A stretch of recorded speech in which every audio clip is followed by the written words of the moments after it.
Here we are once again, giving it another shot. I debated about what to discuss. I did try to do a video last week about the ego, and it seemed like I wasn't supposed to do that video. And after I marinated on why I was getting such hard times or complications, I kind of realized that where I'm proposing this whole topic is on a social media platform that is derived around the ego. So a majority would probably take offense to some of the things I would be saying, but at the same time, it's not that it's not the truth. So we'll just kind of touch and go here as we go. So the other option that I had in my mind to discuss was the external forces. I talk about them a little bit. I kind of go into them a little bit. I kind of want to explain my idea of these external forces, so-called spirit, quote unquote. I want to remind you of the first 6 principles I kind of have given out in the previous videos. Patience, number 1. Number 2, you get what you give. In the term of frequencies and thinking and what you're putting out in your mind, you will receive that. 3rd is always keep an open mind. Always. You can't ever close it. 4th is that you pay attention to gut impulses, thoughts, emotions, words. The 5th being you never are going to get a definite answer. You're always going to be left in mystery, and it's up to you to define that answer, like in any spiritual topic. The 6th one is don't get lost. There's always a temptation to get lost into the delusions, because everybody has an imagination. Every single person has an imagination, and you need to make sure you're critical about what it is you're actually enveloping your belief system around. But the 7th one that I just thought of this morning in relation kind of to all this, of how do you get to the point of getting any form of communication, and it comes through self-discipline. Self-discipline is going to be your number 1 priority to bridging some form of gap between an invisible force and your force, because they are one and the same. But that's the beauty of it, is that you can't trick this external force into believing that you are this way or that way, and in truth you're really just covering up or charading, because essentially it is your force. If it ain't your force directly, then that force definitely has accessibility to be able to determine if you're truthful or not truthful. It's kind of like a weird paradigm. So the 7th one is self-discipline.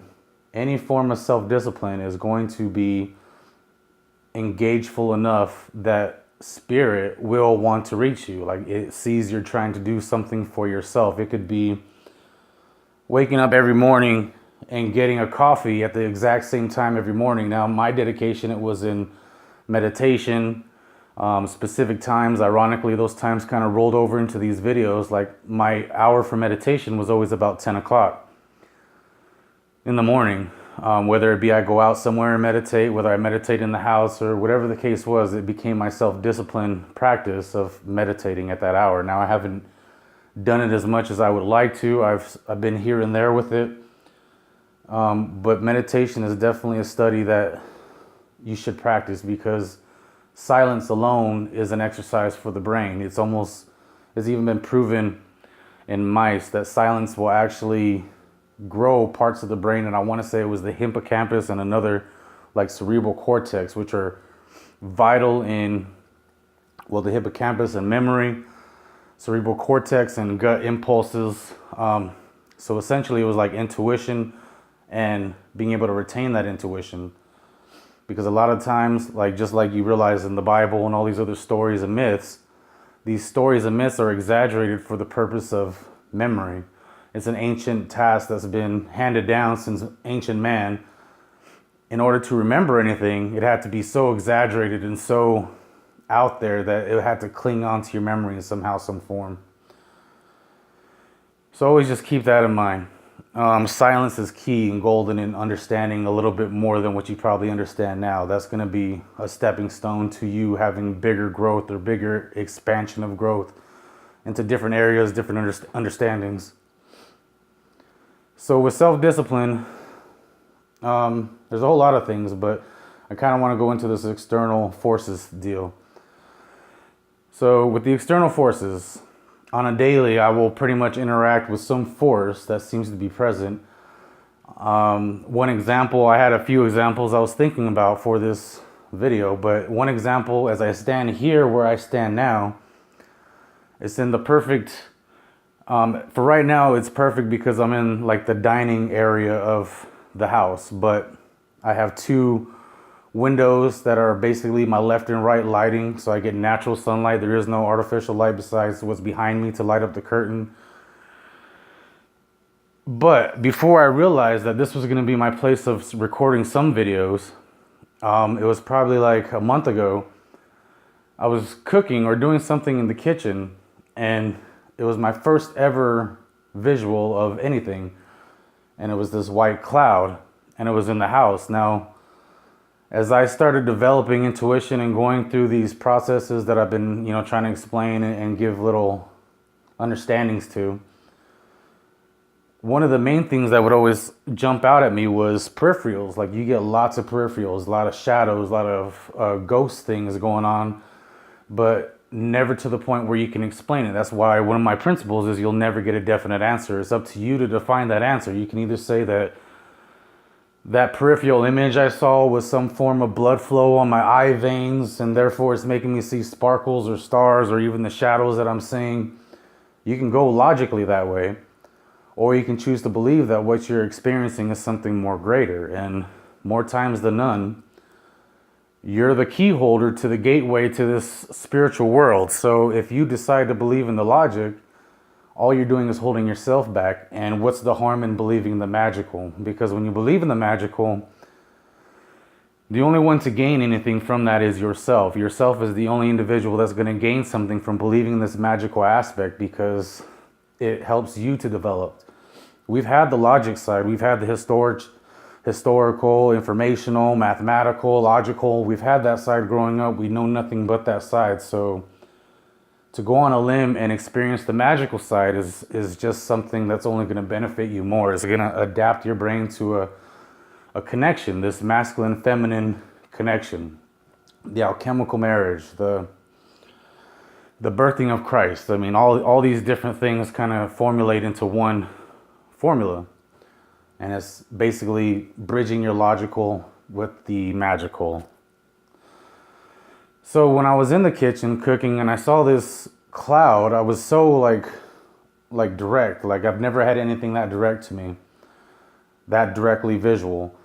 So in curiosity, I walked over to it, and I told you guys in the previous video, I think that my sixth sense is chills. I get chills a lot of the times. It could be in what I'm explaining. It could be in a story somebody's telling me that I get chills, and I understand that what they're telling me is real. Like, it's not just made up, fabricated. But the other thing is, like in that sort of example where I saw something kind of odd, so I walked to it. And the minute I kept walking, which is this area right here, it gave me the weirdest sense of chills. And like, as I speak about them, I'm getting them now with you. Now, it could be that I'm implanting them and, creating them in my brain, or whatever you want to have it. Or you could say the forces are somehow guiding in that sense. It could be either letting me know that, hey, you're on the right track. B, I'm here, I'm present. Whatever the case is, it could be magical of sorts, and it's up to you to determine if you want to believe it. That particular night, I kept walking in and out of this area, and I would only get the chills in this area. Like, it was so weird. Like, it was one of the first literal experiences I could say I had with a force. Now, fast forward from that point, which may have been just a couple weeks ago, and I told you guys before that I'm a lucid dreamer. I'm very active in my dreams. The very first dream that came into mind was this particular dream that I'm going to bring up. This particular dream, I was experiencing a volcano, and I was like in this apartment complex / like mental hospital in a weird way. It was like one of the both. Like, I was at a hospital, but it was also agreed in my mind that it was an apartment complex that everyone kind of gathered at.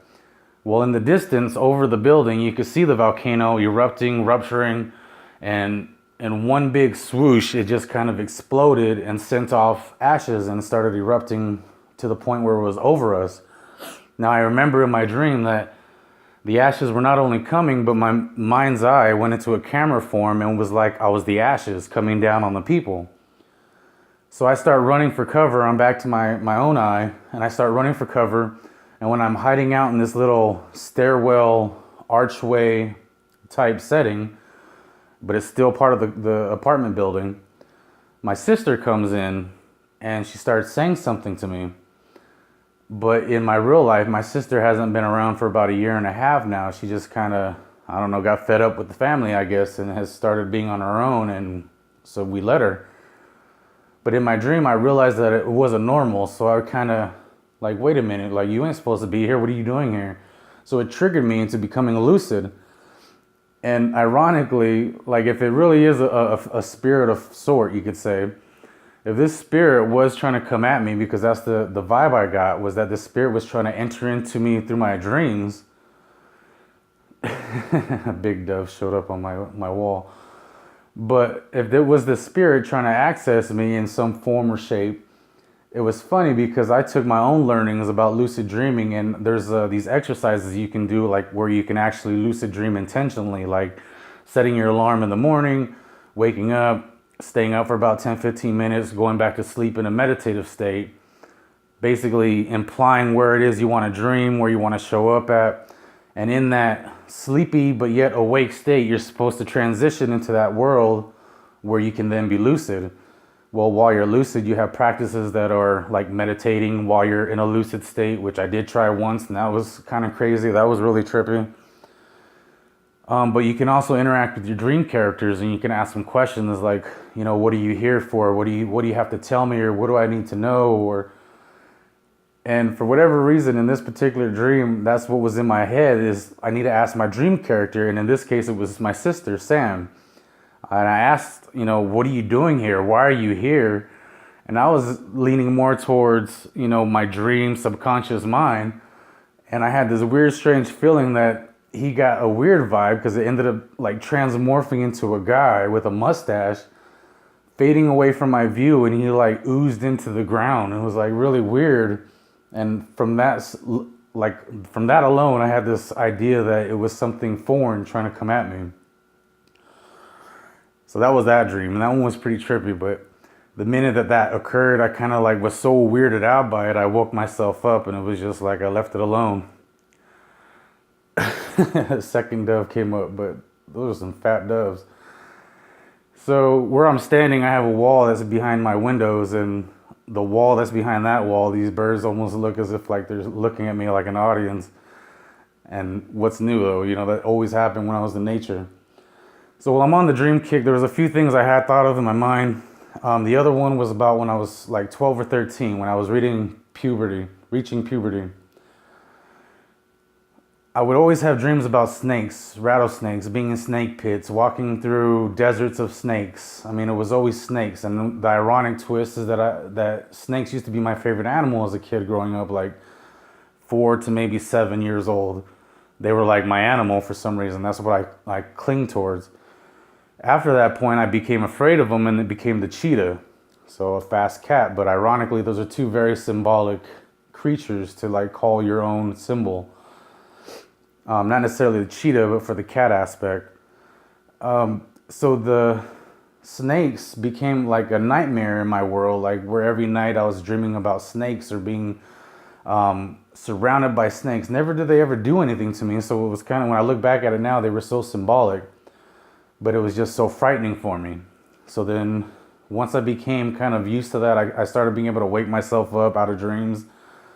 I could tell that it wasn't a normal life. It wasn't normal life, so I could actually wake myself up from it, like through my thinking. Like, and I'm pretty sure a lot of you guys can do that when it gets too frightening. But then when I started being able to do these things with my dreams, I started like this one dream in particular, and it was this one week, and I had this character, and he came up to me. And the easiest way I can describe him is that he was a vampire, like pale skin, large, long trench coat, old-timey gothic clothes, kind of short hair, but you know, just nothing too crazy. And it was just so kind of like an eerie looking guy. But in my dreams, I was at my elementary school basketball court, And it started off as there was a game, but then it was like once he walked onto the scene, everything just kind of faded away except for the scene and him and me. When we started getting into the dream, he actually started like verbally telling me on how to do things in my dreams, like how to levitate, how to telekinesis things, move things around with my mind, how to disappear and reappear into different places. Like he was literally giving me explanations on how to do this in my dreams.